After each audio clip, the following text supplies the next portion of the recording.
Welcome back. Texas Patriot here. This afternoon I'm going to show y'all how to install some roller followers on a 2004 F-150 with a 5.4 Triton V8 motor. Anyway, stand by and we'll get started.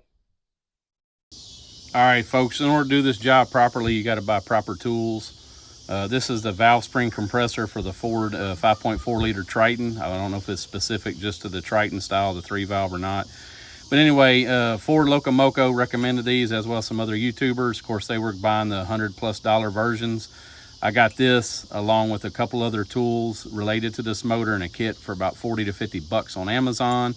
And because of that, I paid the piper, or paid the piper, because whenever this thing was assembled and sitting where it needed to be, this would not go down far enough to engage the threads, so therefore I had to do some modifications. Modifications are as follows. First of all, I took a large drill bit and drilled down all the way down in the center. Probably took about a maybe 1/16 to an 1/8 inch of metal out of there. Second mod, this little button here that unscrews, I took another 1/8 to 1/16 of an inch off of that with a bench grinder, chamfered the edges because it does, you know, the knob spins on that. So you want to smooth it out. And then the third place I removed metal, once you take the button out, I ground another 1/16 or so, 1/8 inch off of that. Of course, I was willing to tap it if I needed to fix the threads. But anyway, with doing that, that allowed me some lot better clearance, and it's been a lot easier to work with. Other mod I had to do, this cat claw that I'm going to call it, this foot that sits on top of the valve spring. It was a little bit wider than it needed to be. It was catching on the casting of the aluminum head. So I took the bench grinder and I ground a better radius on this, smoothed it out as best I could. So I gained some clearance there. That helped a lot. And then the last issue on the intake side, which each cylinder has 2 intake valves, 1 exhaust. This claw, or excuse me, this fork wouldn't go between the cam lobes real easily. It was catching. So I put this in the vise and I squeezed it down just a little bit, probably maybe an 1/8 inch at best. Now it fits on all the lobes perfectly. It's a lot easier to work with. Speaking of which, when you're doing this, as if you're this far in the motor, I'm sure you're aware, but this is a roller follower. They are cleaned up. I checked them for clearance issues. They don't have any real play in them. I'm trying to low budget this thing to get it back on the road. However you replace these, it might be better. The new versions have a smaller oil hole as well, which promotes higher oil pressure. But anyway, looking at the roller follower here, this end sits on the valve stem. This end sits on the hydraulic lifter, okay? As you can see, it's cup shaped, and the lifter itself is kind of shaped like a sphere, so it kind of plops in place, and you'll see later on the video what I'm talking about. And of course, this roller sits underneath the camshaft lobe. So as the lobe rotates, it articulates this, pushes the valve up and down, whatnot. That's why you can only do so many at one time before you have to rotate the motor around, because what you want is you want the camshaft to be near base circle, or base circle for where the roller is in relation to the roller, and not anywhere where the lobe is beginning to push down, because you won't quite have enough clearance, even with compressing the valve spring, which is where you're getting a lot of the clearance from to put this on in the first place. But if that camshaft lobe is anywhere touching this thing, you're not going to get it in there. So I've done 6 on the driver's side so far. My next step is to work on the passenger side, get those done. And once I get done all I could do, then I'm going to rotate the motor with a socket and go to the next ones. But anyway, so as you can see, I've done 6 of them, and some of these, here, let me go to the other side. So what I mean by base circle, all right, you can see this intake, or excuse me, this exhaust side, that lobe is up and out the way. So that's one you could do. But when this lobe is anywhere down towards the bottom where it could articulate on that roller follower roller, you're not going to be able to get that thing in there. So you're going to do the ones that you just kind of look at it and you can tell which position the cam's in relation to what cylinders or what valves, I guess you would say, that you could do. But anyway, we're going to keep going on this video. I'm going to show you how to install one. Once you've done one, and one thing I'll say again, if I hadn't already mentioned it, because I've kind of cut this video a couple times, The first one or two was really hard. After I fixed the tool up, it's gotten a little easier. I've done 6 so far. 3, 4, 5, and 6 have been a lot, or excuse me, 4, 5, and 6 have been a lot easier than the first 3. And I even did the back 2 driver's side intakes, which I thought were going to be a bear because it's kind of like that. It's way off underneath the damn firewall. But anyway, there's my lovely wife walking over there. She's trying to avoid the camera like the plague. And my little baby. Little baby. Wife. Turn around, wife. She's not going to turn around. But anyway, we're going to keep going on this thing. All right, let's get in here and get started. First thing you're going to do, again, we're going to be working on this roller follower here. You're going to take your tool. It's going to go right underneath the cam. You see where it's hitting the other side of the head on this side right here. Goes on top. All right. So we're going to take our thingamabob. You can see it's got a flat right here. That's going to correlate with the flat on this. So we're going to get that sucker worked in there as best we can. And the claw, okay, this cat looking foot deal, it's going to sit on the valve spring on a correlate, whatever valve spring you're working on, about like this.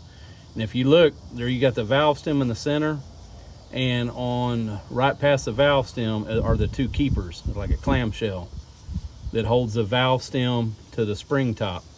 And while you're compressing the knob on that tool, every once in a while or the whole time, you need to continually press down on the valve stem, because you could, in theory, compress the spring, the valve will stay in place, and the keepers will pop out. And if you let everything go, the valve will drop down into the cylinder. So again, when you're compressing it, and I'll show you that in a minute, apply pressure. What I do is every rotation or 2, I just push my finger down there, and you can feel it. And anyway, again, we're going to be working on this one. Drop that sucker in there. Line up that flat. And again, it's imperative you get the tool, both tools positioned properly. And it's not super easy, but again, once you do 1 or 2, so if you're doing this job and you start getting frustrated, don't give up. All right, I got everything in place. I've got the cat claw, I call it, sitting on the valve spring properly. I'm going to take that knob now and go ahead and, all right, knob is starting. See, before I did all those modifications, that thing wouldn't even start turning. So anyway, I'm going to start applying some pressure. Show you what it looks like back here on the back side, kind of sitting down there. I don't know if you can see that.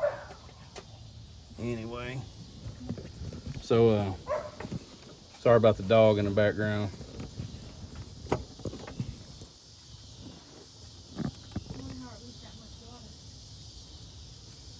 Okay, reach down again. I've turned it a few times. I'm gonna press down, press down. And you only have so much travel on this tool. You see, you're gonna screw this in until it stops. It'll go all the way down to the bottom. Because you're doing this by hand, if your pistons are in the incorrect position, you're not gonna bend a valve doing this, or at least that's what the professionals say. All right.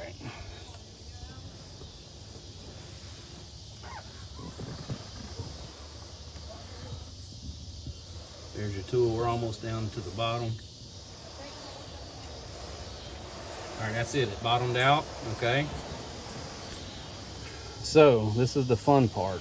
So what I'm gonna do, or what I found the easiest way to do this is, I'm gonna kind of snake this roller follower through the side. I've been doing it on the spring side, not the lifter side. And again, that's the spring end right here, and that goes to the lifter. In this case, the spring on the intakes are on top, whereas on the you can see here's an exhaust lifter here. So that means the spring is opposite that. The spring will be over there on that side. So all your intakes, the springs are up top, the lifter's on this side of the camshaft. So you can see that there's another exhaust lifter here. So this roller follower on that one would be positioned like that. And I've found that if I come in opposite side of the lifter is the easiest, okay?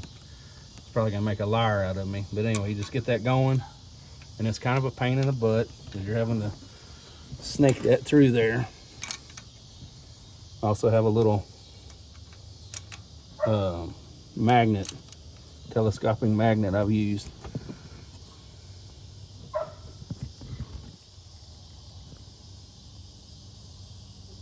Okay.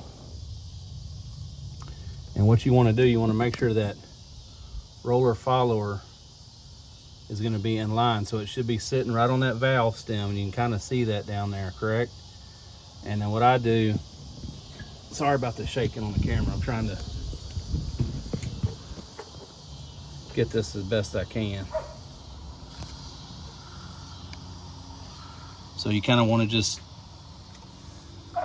you can kind of feel it when it sets in place on that lifter, because it's kind of a cup shape.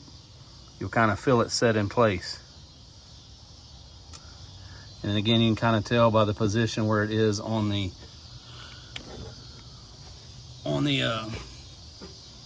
valve stem. Take both hands and kind of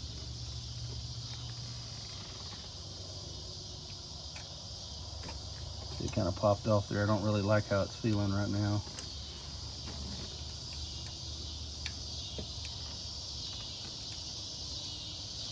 All right, I feel like that's in place. So now we just kind of loosen her up.